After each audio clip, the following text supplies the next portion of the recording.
is going to do it. We need, rather, more police women and men on the ground. We need to strengthen the exchange of data on actual suspects and on known risk persons, so that the tools that we already have today actually serve the security of our citizens. And yes, of course, we need to prosecute those who pose a real threat to us and our way of life, absolutely. But we also need to look further into the root causes of radicalization, so that less people become a threat to our security and to our freedom. So I wish the Presidency good luck with their discussions and hope that you will defy my low expectations and actually dare to look into the root causes and come up with solutions that actually solve something. Thank you.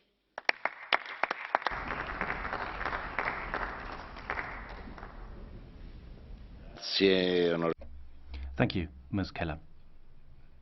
Mr. Farage. Well, I know a lot of you are very pleased with the result of the UK general election, and you view it as a victory for the EU. Let me give you a sense of perspective.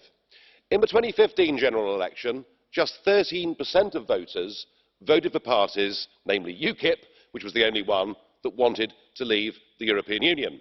Last Thursday, over 85% of British voters voted for parties on a manifesto not just of leaving the European Union, but of leaving the single market as well. In fact, on the morning of the general election, 70% of the British public, whichever way they voted in the referendum, simply wanted the government to get on and to complete and to conclude Brexit. Now, I know that Theresa's terrible campaign has cast a bit of doubt on this.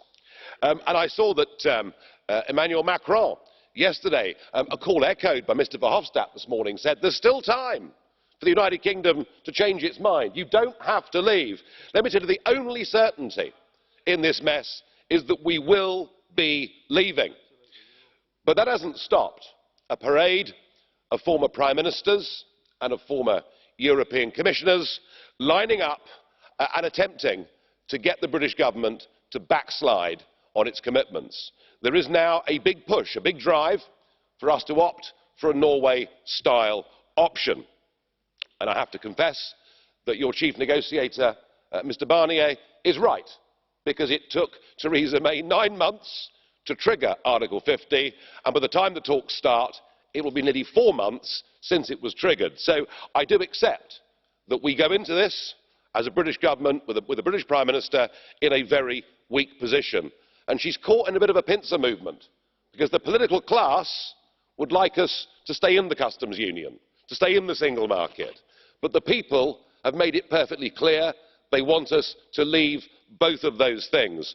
And I would say this, that unless Theresa May, and it's difficult for her because she never really believed in Brexit, but unless Theresa May stands up at the summit next week and in those negotiations and makes it absolutely clear that she's not giving an inch, that we are leaving the single market, unless she does those things, her own party will get rid of her, and then yet more time will be lost in the Article 50 process.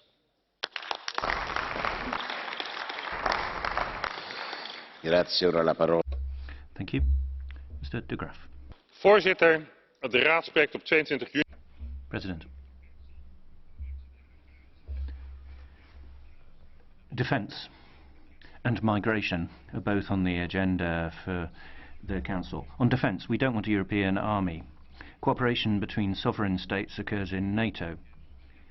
That got us through the Cold War. We don't need a European army, costing us money. Brexit. The UK is leaving the EU because the EU is a failed project. It was trying to turn into a new Soviet Union. So we shouldn't be giving the UK a hefty bill. We should be having cooperation between sovereign states. Migration. NGOs have been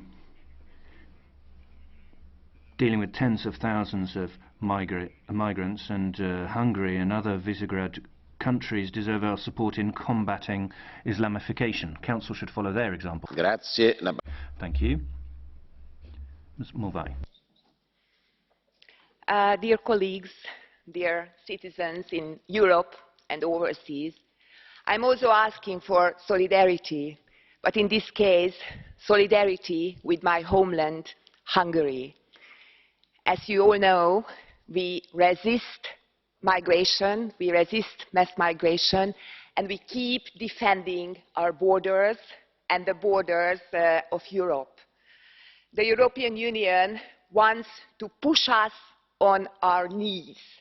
Now they started infringement proceedings against us. They want to punish us hard.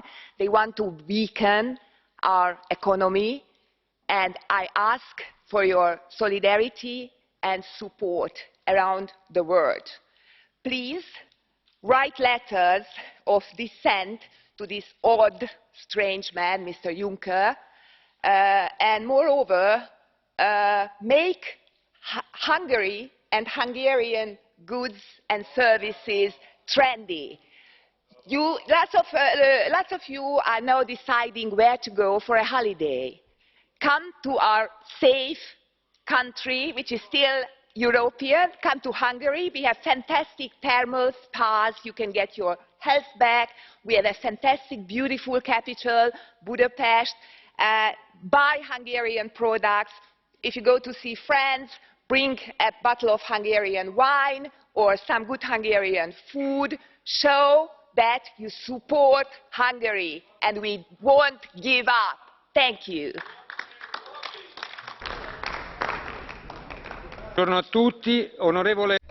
Thank you. Mr. Royal, 2 minutes. President, colleagues. Well, we've just heard about how fantastic Brexit is. But we've got a government that is no longer capable of acting. People are looking into an uncertain future. And more people in Europe are turning towards Europe. That's the truth. That's the result. And I think we need to use that result as an opportunity for ourselves to do what the Council has been calling for as well. The Council hasn't always been as ready to act as we might have wanted, but this is a good opportunity. And colleagues, it's absolutely right. Rules that apply to all have to be applied by all. Otherwise we have a problem. That's what rules are for, to be observed. And that applies to all issues. Also in sovereign debt. If the Council wants to use the opportunity, then it's the proposals from the Commission on security and defence are extraordinarily good. We don't have to do all of it, but if we just take 2 or 3 things and implement it, get started, show people on Europe that they can go back on the streets and say Europe is great, Europe does something. I think that we can do something practical, more cooperation, not just in general terms, but practically. What are we doing about cybercrime? What are we doing about drones?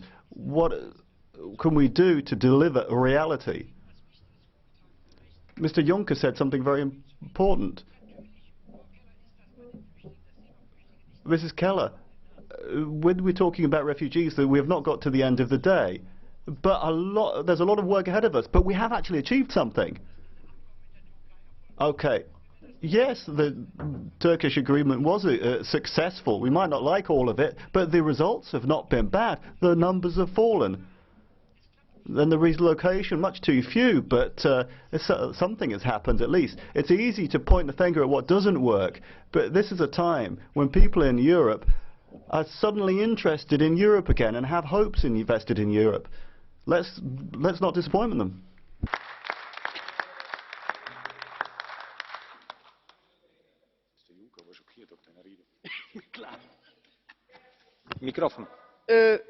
Version just suffered a big blow.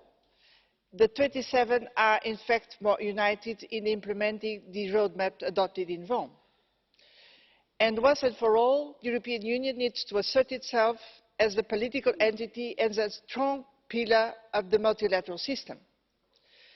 So the defence package just presented by the Commission is certainly a very important move, and we need to be prepared to have an in-depth discussion about the package. But we know that lasting peace also depends a lot on permanent systemic action for development worldwide, starting with Africa. We know this very well. And we need also to be prepared to open a new generation of trade agreements pushing for sustainable developments all over the world.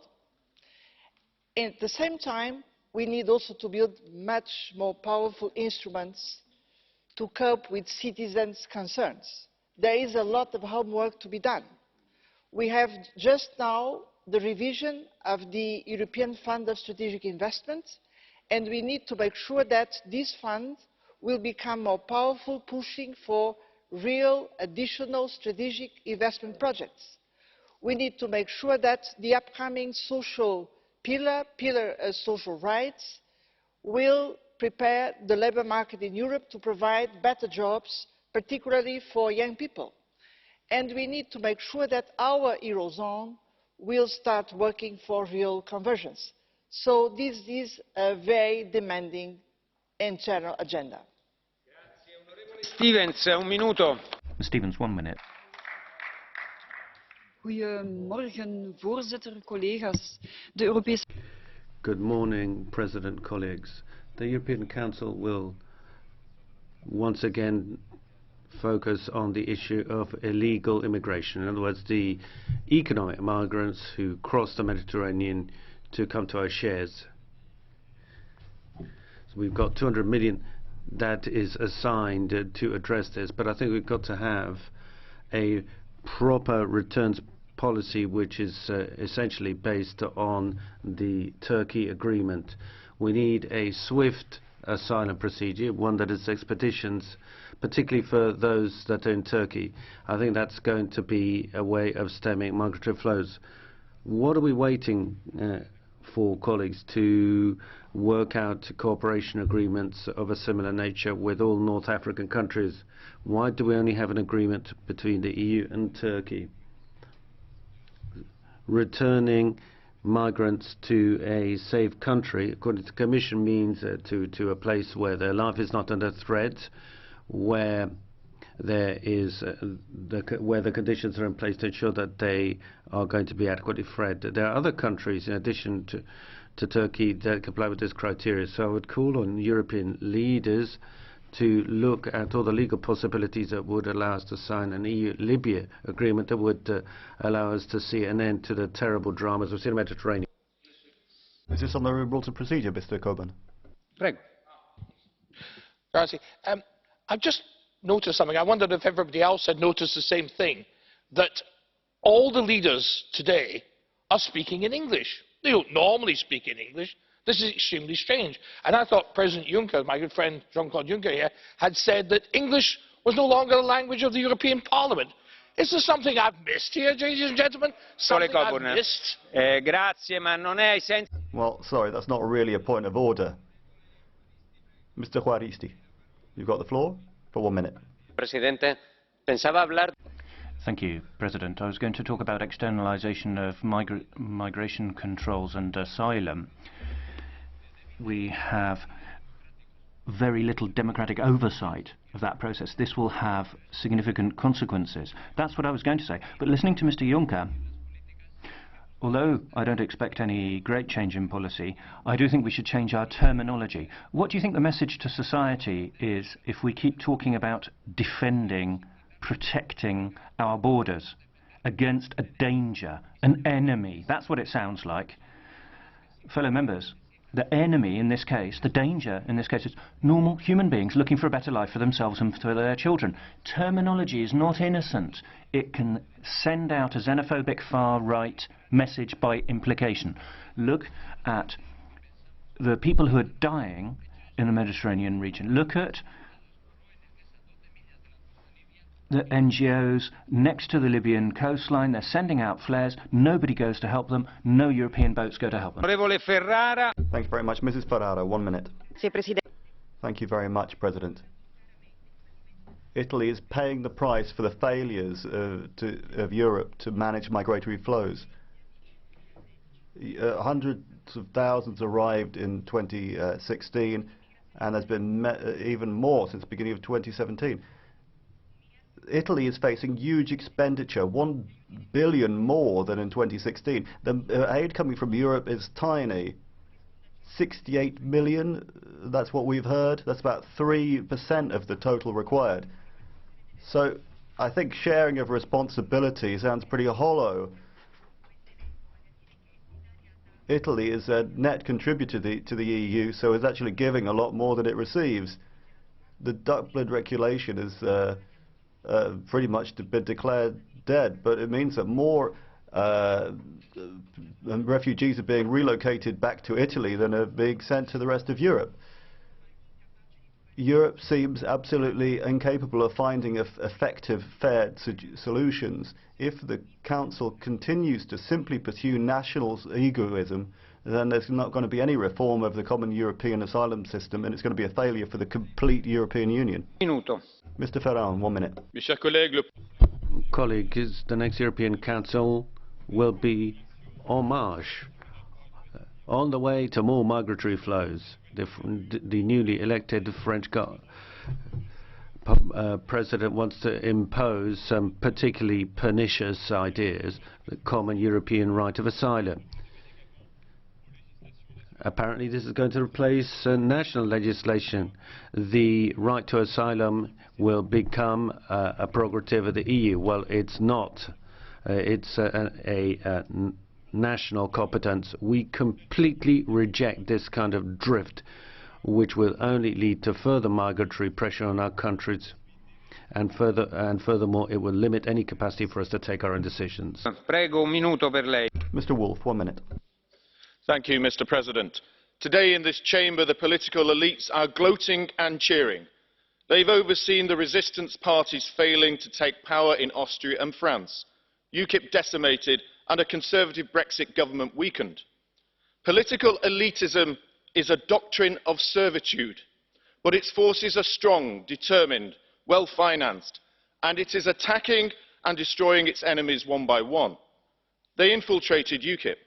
They isolated, ignored and removed true Conservative Party Brexiteers. They attacked and removed the voices of resistance from our radio and TV stations. They attack and abuse the President who was elected in the United States of America, yet celebrate the globalist placeman they installed in France. Those who love freedom, patriots, Democrats, Brexiteers, must say no more. We must regroup and return fire. We must fight for a true Brexit, not a fake Brexit. Thank you. Grazie, onorevole Lewandowski. Thank you very much, Mr. Lewandowski. 1 minute 30. Dziękuję. Na agendzie. Thank you very much. On the European Council agenda, we will see a very important issues which will decide about the future: security, migration, fighting terrorism, Brexit. These are all hot issues which are great challenges. This is the source of fears, and these fears are feeding populism. So this will be a very important test of the powers of the European Union. When it comes to migration, the major challenge is the middle Mediterranean route because of the very chaotic situation in Libya. We have the whole business of smuggling people. We should introduce the commitments. There is no time for declarations. Manfred Weber has mentioned that we should implement the Maltese Declaration and reform our asylum scheme. We also have a very unpredictable partner in the United States. Therefore, we should have some kind of insurance policy in Europe. However, it will be difficult to find some common terms with Trump on international trade or climate. However, this defense dimension should be developed in sync with NATO, because I do not exclude that Trump will confirm the US commitments in Poland, because he is arriving in Poland on the 6th of July. So the inspiration for us should be the joint declaration that was signed last year in Warsaw. Thank you, Mrs. Fayon. 1 minute. Thank you very much. Every summit deals with migrations, but people still cannot count on us. Member states are not fulfilling their commitments on the relocation of asylum seekers from Greece and Italy. President Juncker, you mentioned hundreds of millions of potential climate refugees as a result of the non-implementation of the climate agreement. Unfortunately, this House also has no support for clear criteria which would provide for international protection to climate refugees. In our letter, we pointed out the drama of unaccompanied children to European leaders. I'm coming back from Greece, and without an ambitious Dublin reform, the situation in Greece and Italy will get out of control. Discussions in the Council are radically opposed to what is being discussed ambitiously in Parliament. We are building security on European borders, but we are not building security in places where people are fleeing from. Through internal border controls between Slovenia and Austria, for instance, where there have been no illegal crossings for months, we will not be able to resolve the situation. And much more attention should be paid to the fight against criminal groups that traffic people. We should also focus on violence against women and children. We need to do much more. We need to solve the situation. Our citizens... Mr. Proust, one. Thank you, Mr. President. I think the message we need to send to the heads of state and government before the Council has to be follows. It's time for clarity. Major political events such as Brexit, the withdrawal of the United States from the Paris Agreement with Donald Trump's irresponsible decision means that we've got an excellent opportunity to be clear about what we are, what we stand for. Europe is changing. It is built every day through our work on the basis of our priorities. The revision of the posting of working workers was something that MEPs took in hand before the French leader did, strengthening the monetary union, a Europe of defense, trade policy to ensure that we have something that works for our jobs and our interests. European leaders must be firm, they must be courageous, and above all they must be bold enough to show unity. They must be firm towards Turkey. They must understand that they can't expect to join the EU under current circumstances. Unity to show to Mr. Trump's United States or Mr. Putin's Russia that Europe is back. We're going to create a bloc that protects its citizens and is strong on the international stage. Unity at last, so that member states stand together in the Brexit negotiations with the Commission and Mr. Barnier. We must make it clear to Mrs. May, weakened at the recent elections, that leaving our community of destiny is not just a game. Thank you. Mr. Weidenholzer. Joseph, you've got 1 minute. Well, thank you very much. If you compare the situation in the EU with the situation a year ago, I think without a doubt we can say that there are signs of stabilization. Not only the economic situation is improving, but we've started to get a bit of an idea of where Brexit and Trump are heading. But with refugee policy, the situation is still very complicated. The numbers have gone down, but we still haven't managed to set the path for the long-term system. We haven't managed to reform Dublin, and we haven't managed to create legal corridors for migration. But the situation remains that there are people stuck in Greece and the Western Balkans, and that's going to become a security problem for the whole region. We're still not able to get enough resources in a timely manner to the regions of origin.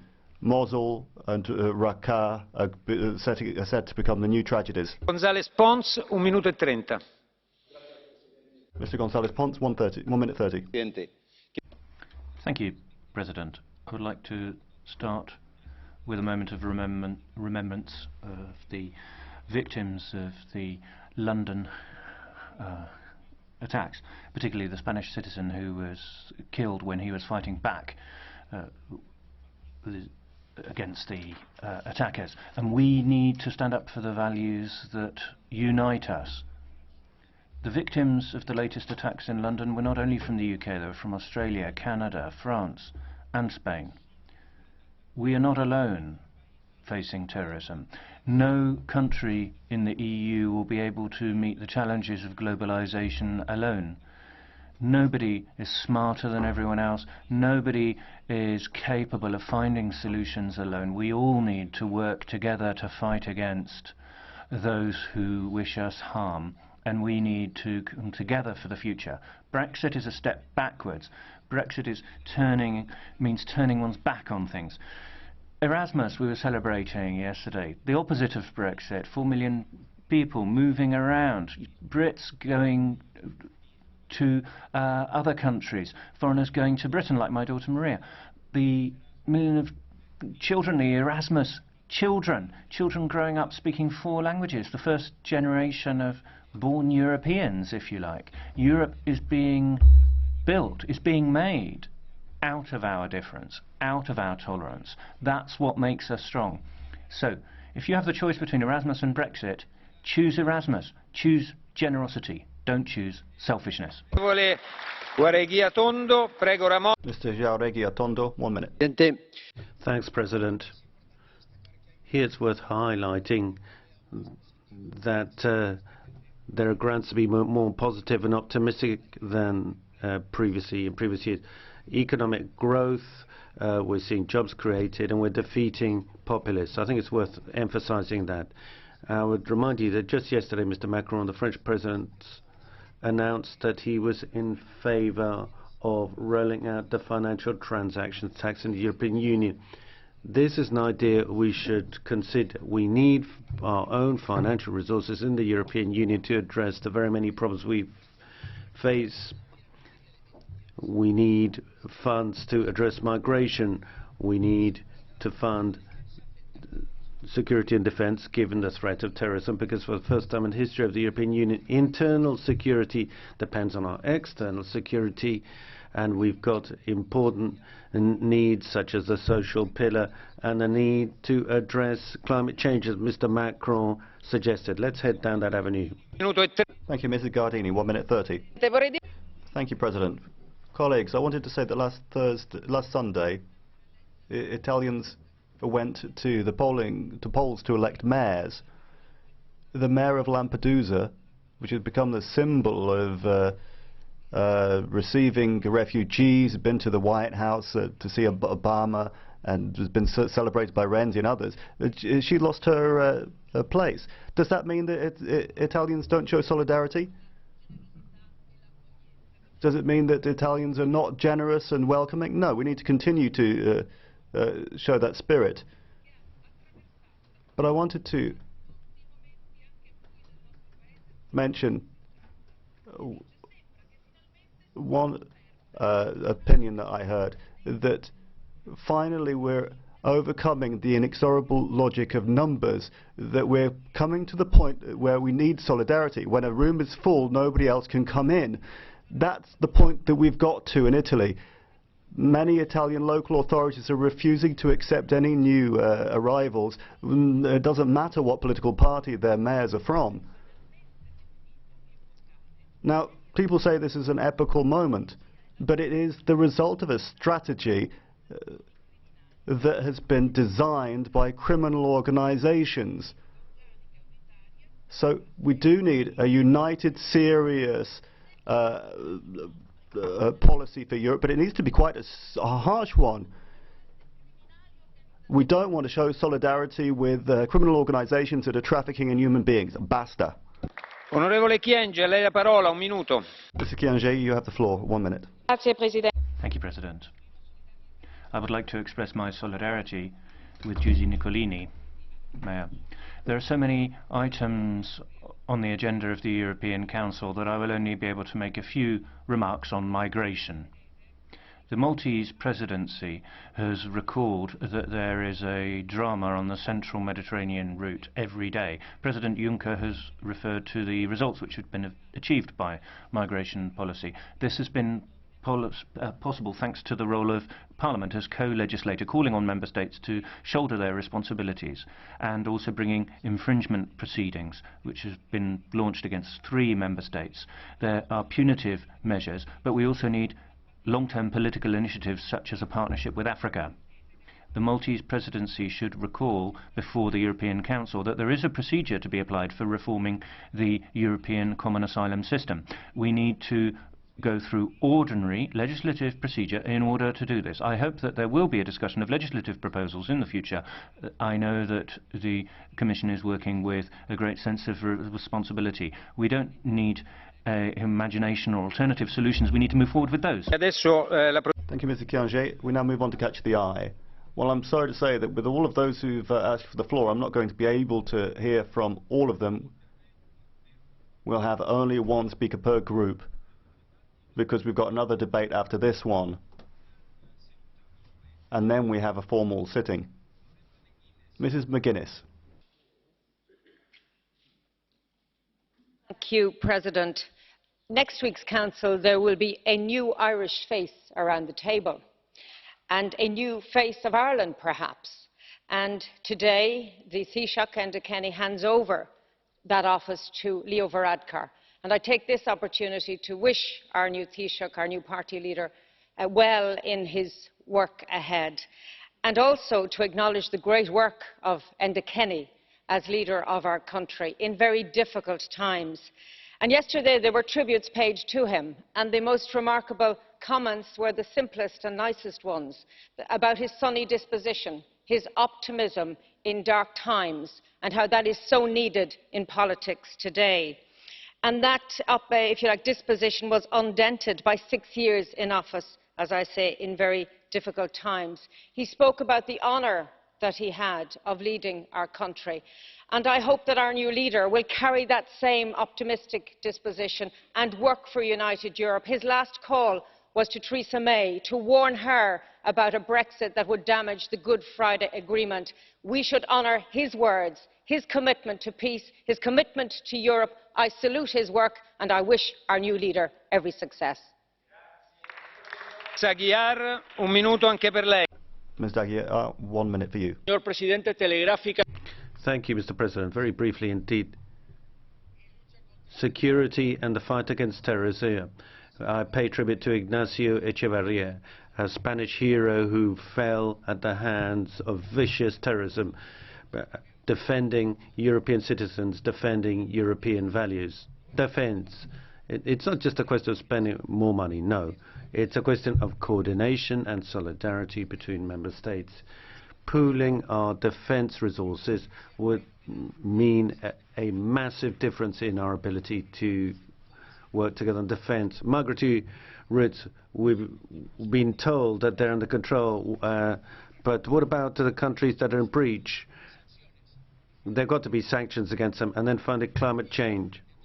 The European Union must speak with one voice against the absolutely insane and populist decision taken by President Trump to withdraw the United States from COP21. He just doesn't care about the 61,000 people who suffer through climate change every day, and we expect 500 million climate refugees fleeing from desertification, rising sea levels and droughts. Thank you. Jurek, prego.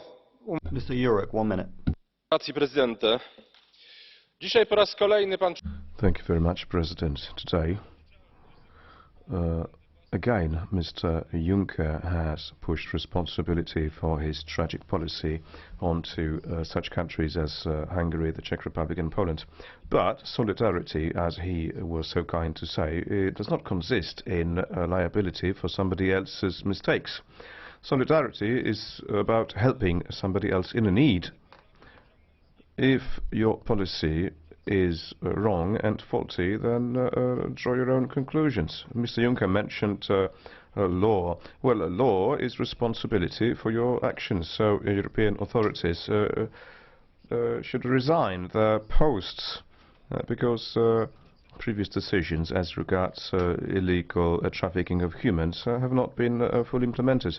We all know that our seamen and our Coast Guard are saving people day in, day out, but you looked on passively to what happened in the Mediterranean, and now you dare to lecture those who disagree to them. Thank you. Prego. Mrs. James, 1 minute. Thank you, sir. Well, since the United Kingdom voted to leave the European Union, the response from the EU has been more Europe.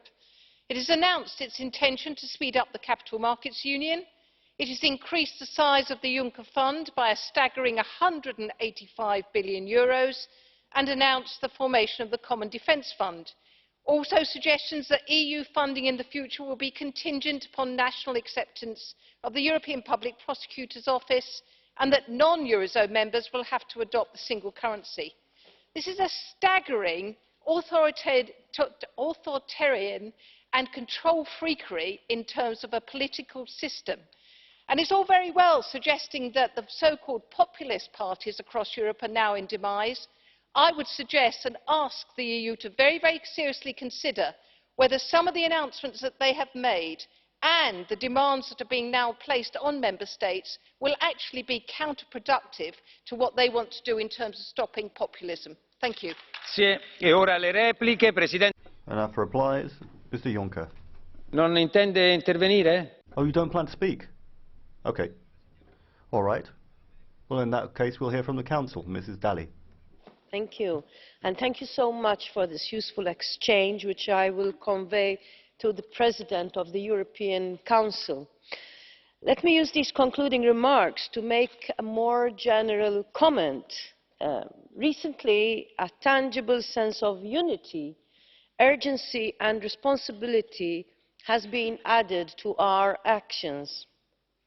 This should also encourage us, the Parliament and Council, to deliver results more rapidly, united by the same objective, and showing that we are able to meet the challenges that the EU is facing. The Presidency needs your ideas and your energy. It needs your flexibility and your sense of responsibility to deliver on the guidance provided by the European Council.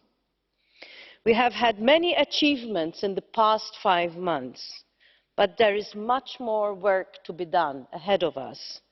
So let us keep this sense of urgency alive. Thank you. Grazie, Ministro Dalli. Thank you, Mrs. Dalli. I will now suspend the sitting for a couple of minutes. Session suspended.